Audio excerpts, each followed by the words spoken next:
everybody. It's Dee from Fire Within Coaching. Thank you for joining us for one more episode of What Lights Your Fire.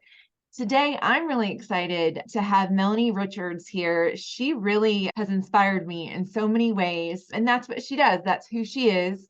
She likes to collaborate with people, and she also loves to just get the best out of people. Melanie, come on down and tell us all about yourself. Thanks, Steve, for your wonderful, warm welcome. I'm a girl from the Bronx, which means I was raised by a Brooklyn Dodgers fan. So I'm a Mets girl. And that just means that pinstripes are for suits. When I'm not being the girl from the Bronx, I'm a business attraction, collaborations, and event success coach. I love helping people plug their energy drains and their leaks so they're no longer the best kept secret. Ways we do that are by creating trust opportunities that help you generate conversations, collaborations, and really help you build the life or business of your dreams. We all stand in our own way. And today I'm here with Dee on a day when Mel's getting out of her own way. So thank you, Dee, for that opportunity. Well, thank you. You certainly helped me quite a bit. So I want to get into your podcast really quick because I love your podcast. It's one that is so inspiring. Can you tell us a little bit about it? So Impossible was a magnet that had been on my refrigerator for 20 years. And during the pandemic, I realized something was missing. I helped people go from invisible to be visible to be profitable. And I realized there was a step missing for me and for them. And that was the confidence. That's that piece that lights us up, that gives us an ignition switch, that puts a pep in our step on a day when we don't feel like getting out of bed.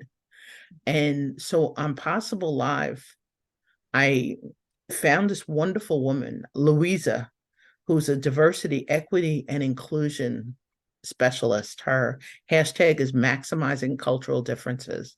And I decided Louisa was going to be my first guest. And I had been approved for it 8 months earlier. But finally, Louisa and I picked a date and I launched Impossible Live. Impossible Live is a place to show up live or for a replay when you need a little something. Hopefully it's there, whether it's from a dynamic guest in the topic or in a discussion. And the titles now are really starting, they're coming for some sort of divine intuition, lean in, here's what's happening perspective as we're trying to build relationships. So it's a place to pop in and hopefully meet some amazing, cool, dynamic people and fabulous guests like Dee. You rock the house. Thank you. On who makes us feel safe personally. So really, I'm asking questions, and the teacher's kid learned to raise her hand, and I wouldn't always raise it high, but ask a question, and that question guides our conversation. And I think you've said it because you're like, Mel's getting her out of her own way. And I think that's our biggest problem as people is we just get in our own way and then we don't know where the resources are to help us get out of our own way. So people that are on your show, they're people that are trying to do that on a regular basis and they're shining through. And that's what we want, right? We all want to shine, and sometimes our lights aren't on, which is why, as Dee has it in the name of what lights our fire, sometimes we only feel the embers, we only feel the ashes. Today's been one of those days for me where something came out of the ashes, and we don't acknowledge that. I call it an incline. Right. We're trying to climb hills. Sometimes without the right equipment, sometimes without the right support, sometimes without hydration or without a guide or map. or a legend, and just whatever we can do to help each other reduce that incline, reduce the create opportunities to thrive and flourish. I think that's where and how we need to show up, because otherwise this continues to be what I call our fragile world. Somebody called me out on that in January when I said it in a group coaching situation. They're like, what do you mean fragile world? I finally learned how to explain that this week. So let us know. We see the glass ceilings. We see the concrete ceilings. We see the walls that feel invisible. We feel the restraints, the doors that aren't open, the hands that don't welcome us, the tables that don't offer us a seat, the paths that aren't lit up. I used to call them dim corners. Ooh. And I'm delighted to join you at a time when I now realize we're here to help each other light our torches. And Dee joined me yesterday for a replay of that. And Dee, I can feel your torch, but I also can feel your emotion. We don't normally say that. I remember on September 11th, I was just back from vacation on, and my boss was that kind of person. And I got that call at work. Honey, today's the day I told you about. You need to leave and come visit me at work. And you need to leave as soon as possible. But you need to get $20 for each of your two coworkers. And then you need to walk if you have to me. I checked. It's 13 miles. And last week we walked a half marathon. Now, this is not a normal call. Right. And that day, I went out to get the money for my coworkers, and the gates of the bank were closed. They had pulled them down, and people were crying. And I watched people with incredible emotions. And ever since that day, I now carry purse packs of tissues because I watched people crying and people kept walking past them. And I didn't know what was happening. I was trying to get to the bank Right. so my coworkers could leave, because one of them had 3 kids in the school system and they weren't letting kids go home that day until their mom came to pick them up. And my beautiful wife knew my coworker had 3 kids in 3 different school systems. 3 different. Wow. And the walk for her home, she had checked it out, the walk for her home would be almost an hour. So she had to walk an hour, then walk to 3 different schools to get all of her kids. We don't think of that stuff that lights us up. I'm lucky to live with a retired first responder who's my shero, but I didn't realize that until one day she taught me how to light up my world when I didn't know how to turn on the lights. Dee, I want to thank you for creating a space of safety, not necessarily the story we thought we'd talk about today, but I really just want to thank you Yeah. for lighting things up for both of us. Oh my gosh, of course. So that story really touched me. I told you earlier, I was getting in my feels just because it's so true. As humans, we're so uncomfortable with other people's emotions and our own emotions. So when you have that person that's walking by and seeing somebody crying or even seeing something illegal happening and they're just walking by, they're not they're just thinking about, oh, this is happening, I don't want anything to do with it, rather than what kind of trauma is this person going through? Like maybe I can help them, and maybe just giving them a smile would help them. Just being that light in any way that you can is very important, and you are so that light. Like you have been that light. I want to thank you for that. I learned that day that I didn't have the voice. That day I listened to others' voices. And that's what we are. We're in a world sometime where we're not ready to pick up the mic. We're not ready to share our hidden truths. We're not ready or well prepared to help others that day. And just acknowledging those days, I used to call them gray days. I wrote about them a lot. But there's that day I watch people with really intense emotions. And rather than New Yorkers and tourists having conversations early in the day, people didn't start having those conversations until later in the day. Yeah. And that's what happens. We wait. I guess we're waiting for permission or an opportunity or to connect with those who care, or like your beautiful words say, for those who inspire Yeah. us to show up. Yeah. That's beautiful. So having this mindset, we both know is not easy, right? It takes a lot of work to have that mindset of, I want to help, I'm helping myself and I want to help others. I want to lift each other up. So how are there any habits that you do daily or weekly or monthly that help you keep that mindset? This is the big one. In our digital age, there Yep. is always a pen nearby. That's because I was the teacher's kid. You never know whether you'll hear the quote or the mic drop, or Yeah. whether someone will say something that rocks you to your foundations and you need time to process it later. The journaling I've been writing for years. I wrote as a kid. I stopped writing poetry in college. And now that I'm dreaming in full color again, I'm writing a book, and I'm dreaming one day of writing a poem again. But that writer, the other thing is, got a really strong faith, very spiritual, Mhm. to the perspective of being able really to tune into our intuition, people who help us pay attention to it, people who remind us to listen to it. I'm a believer we're all surrounded by guardian angels and angels on earth, and we don't necessarily identify them. We identify the things that stop us Yeah. as opposed to the things that help us increase what a new coach is calling our interconnectivity, our flow, and our balance. Her name is Yvette Bethel, I and love she's all the helping me. shadows. She's written a couple of books, and she's helping me get certified in trust. And that is changing the journals. So the journals, there's a gratitude journal, there's an any day journal, there's a trust journal. Right. The any day journal is weathered. Yeah. Love And it. music, Ooh, music.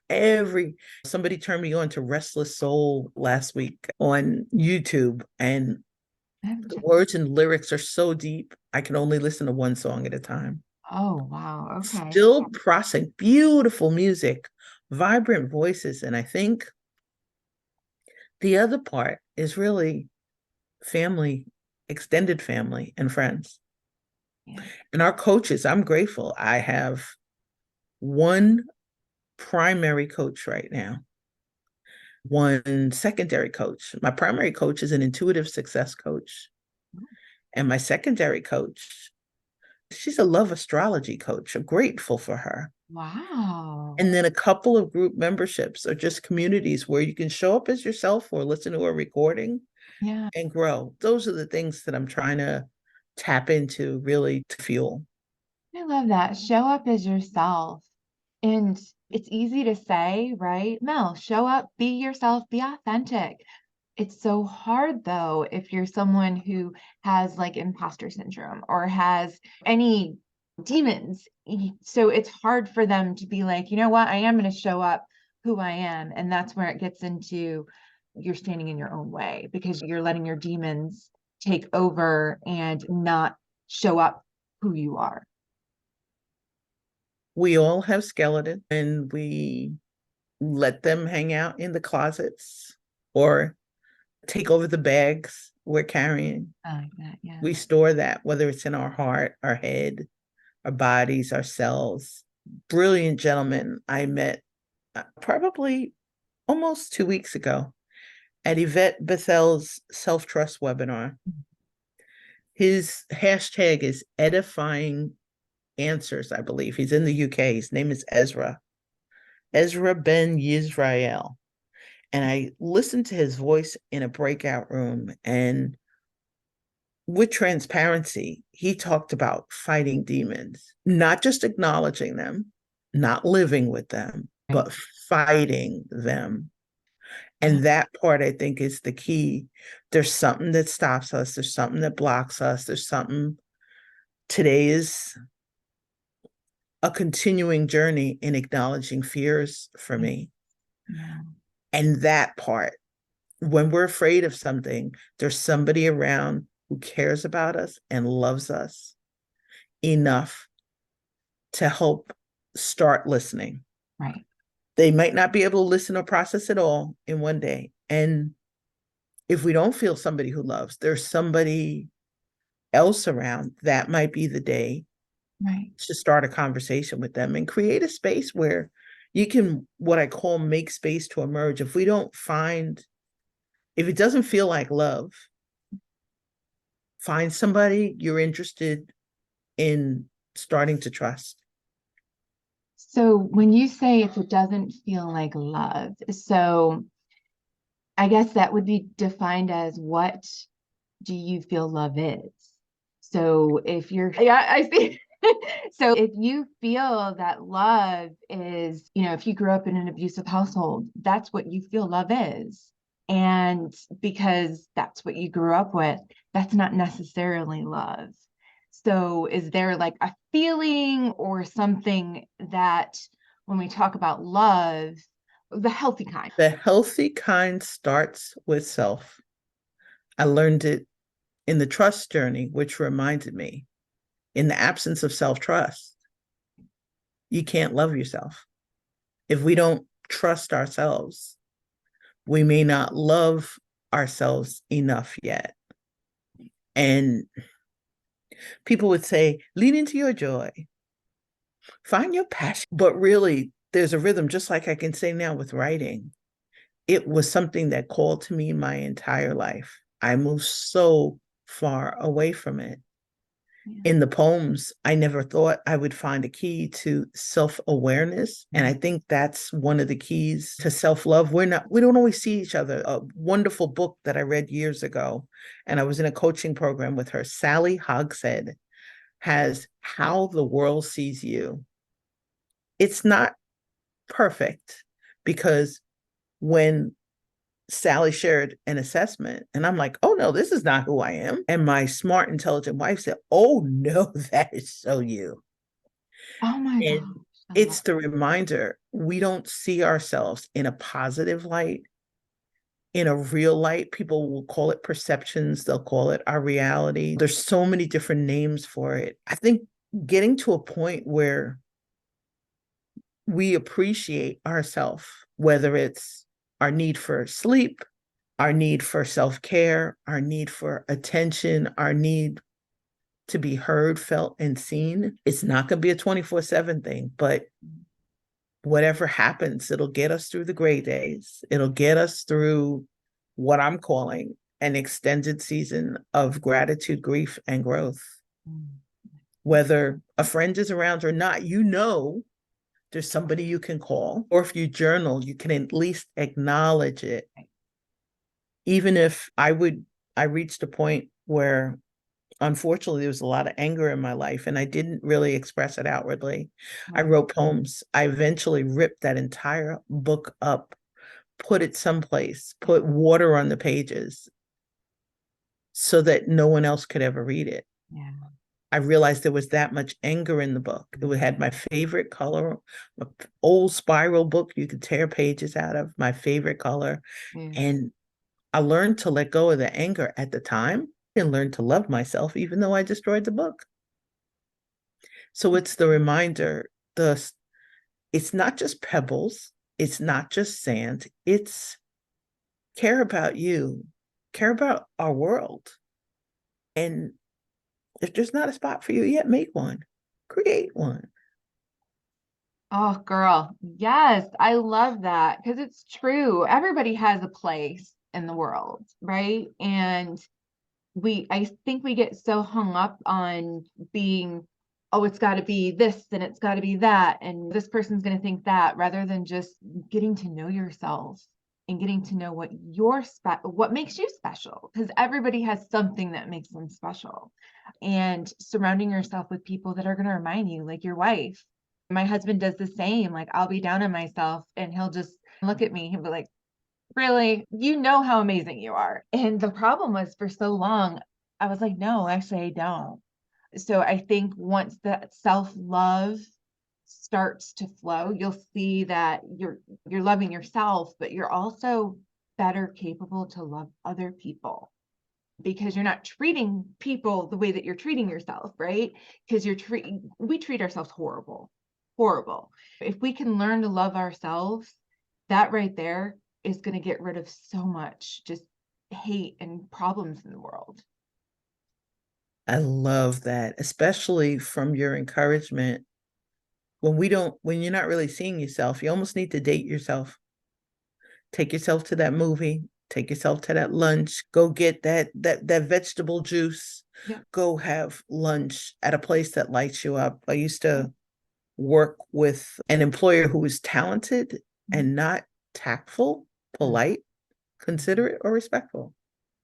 On a really bad day, there was an expensive restaurant down the street where I would splurge on a Caesar salad with grilled shrimp. If it was a really bad day, I would go sit and have it by myself at a table for one. There were tons of business people, but I loved the intimacy of the space. It was well lit, Right. was never overly crowded. They always had amazing music. And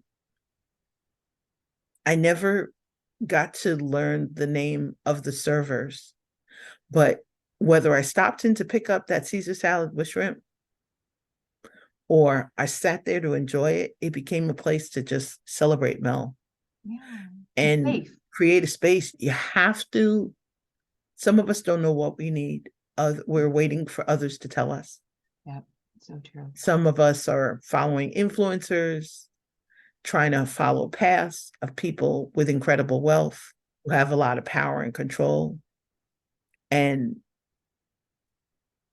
my Nana said it years ago, and I'm starting to share it in posts.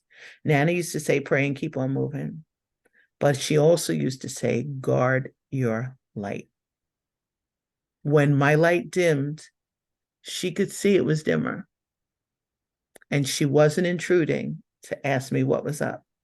She wasn't demanding. I never understood why. Years later, I learned she was a domestic violence survivor.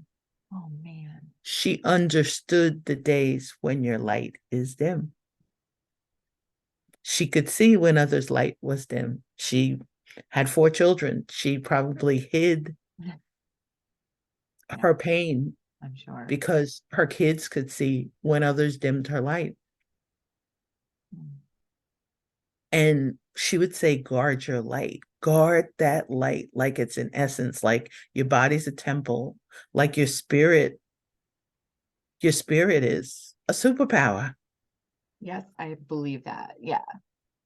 And you don't want to so if you're letting other people influence your light, they can also blow it out.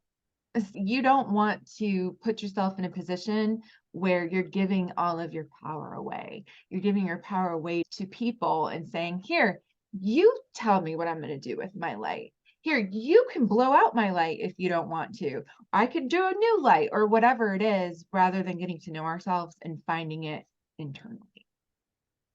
It reminds me of the book on my nightstand, Invisible Acts of Power by Carolyn Myss. I've had this book 6 years. I am on page 50, and I could read a book in a day. I seem Dad to is. I seem to open this book, read a very short paragraph, read a quote, read a story, put the bookmark back in, and stop. Because some of us don't realize that we have the power to help others. We don't realize our own internal power. And her book is about people and their effect on others. And I think some define power as controlling or manipulating in a gentle way. It could be influence. Like you say, we don't, Sally Hogshead's How the World Sees You showed me my third advantage was power. And I thought it was wrong. And my wife said it was right. Coaches helped encourage me to step into it. When something you do affects other people, We need to walk with care, share with care, with discernment.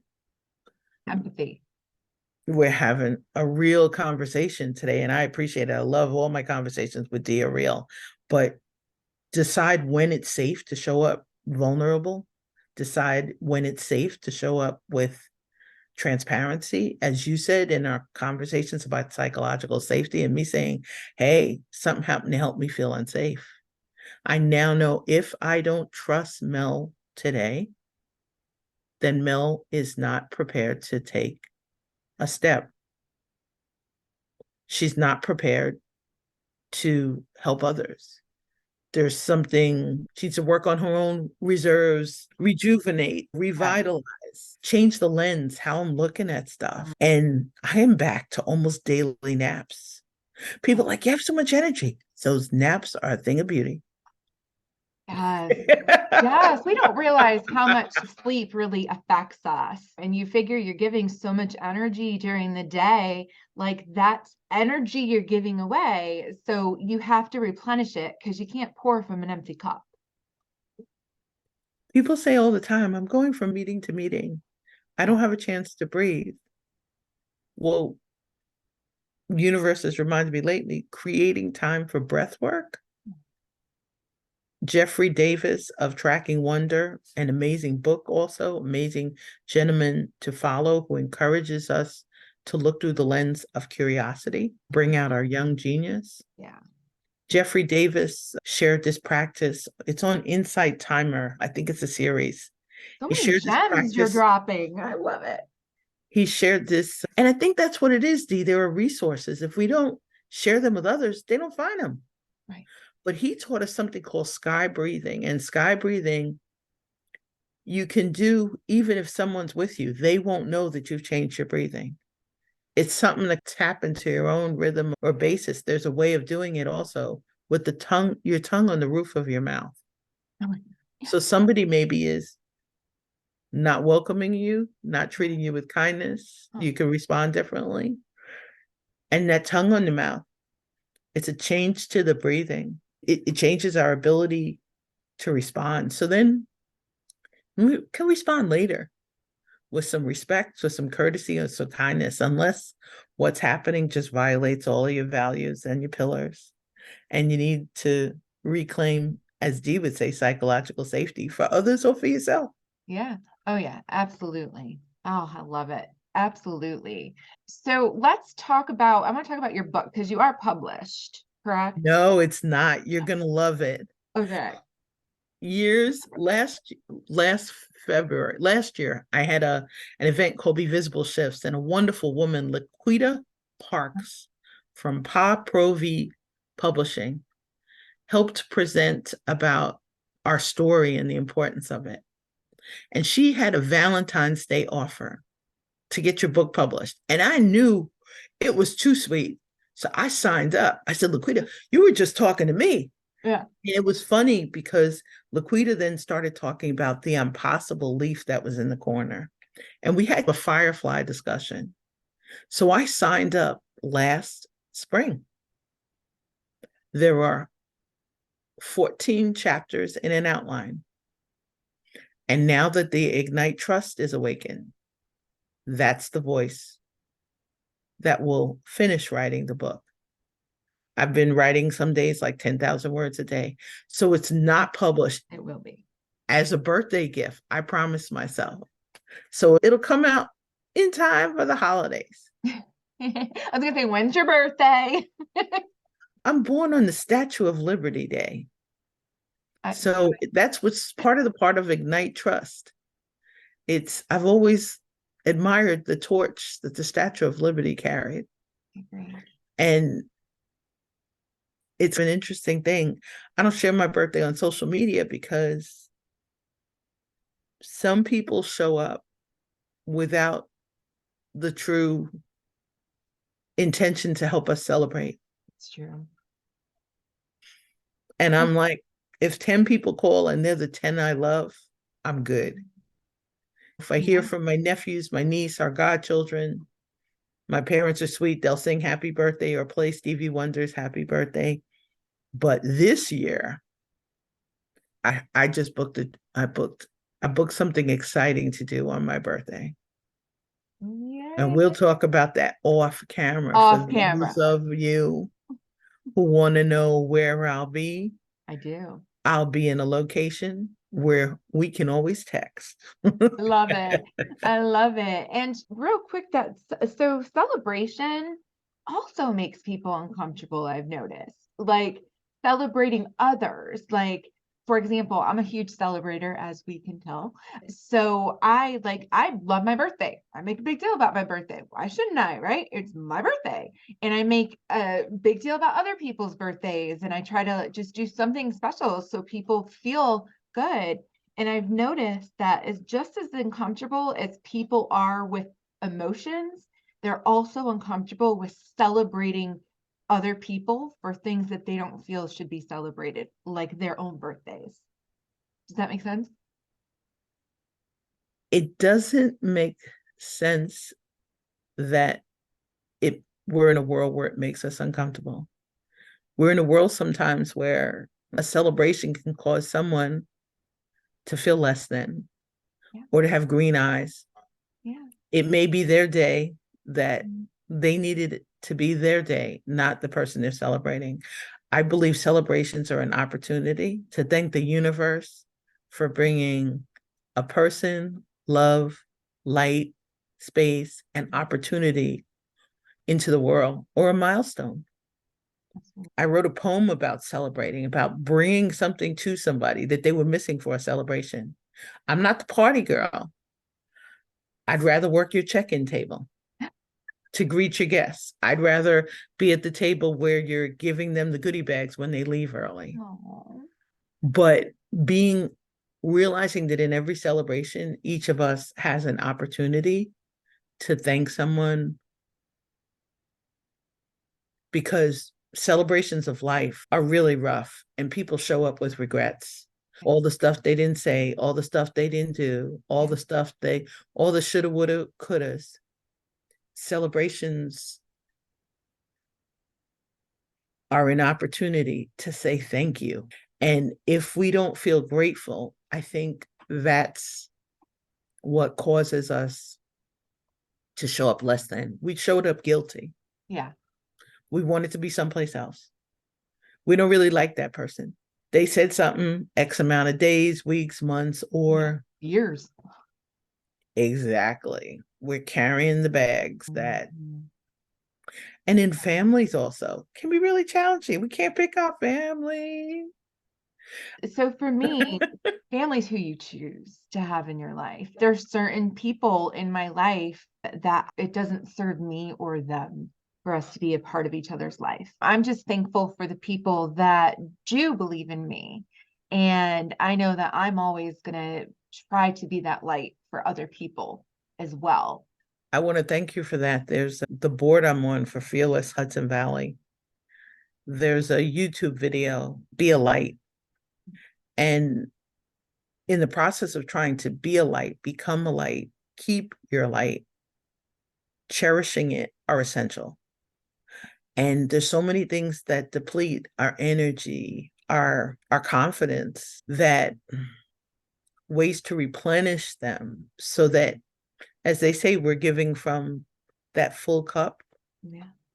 or the overflowing saucer.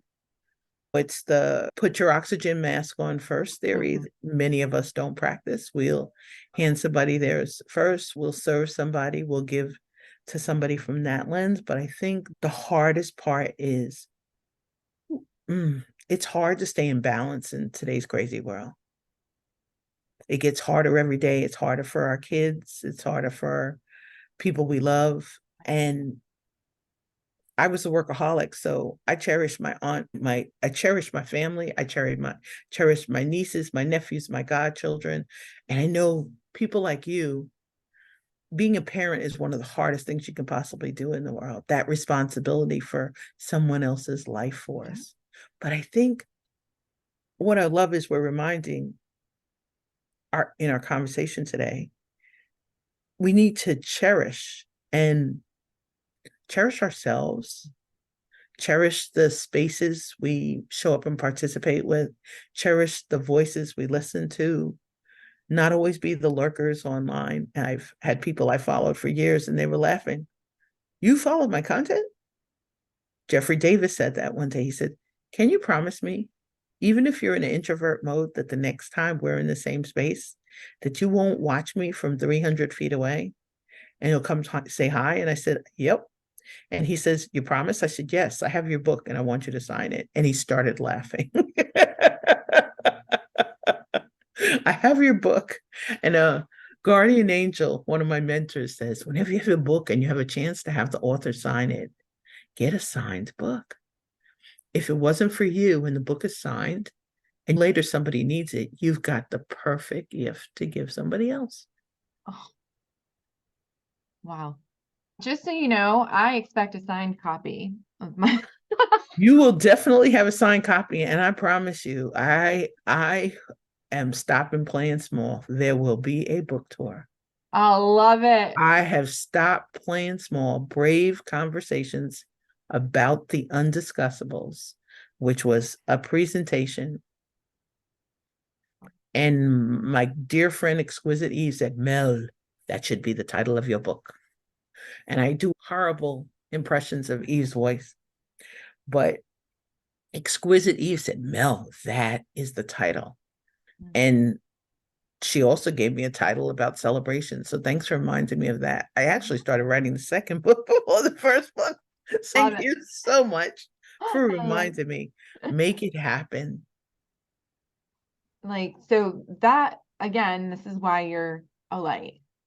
So why don't you go ahead and tell people where they can find you and what you're looking for in a guest? Maybe we can have some people reach out to you for that.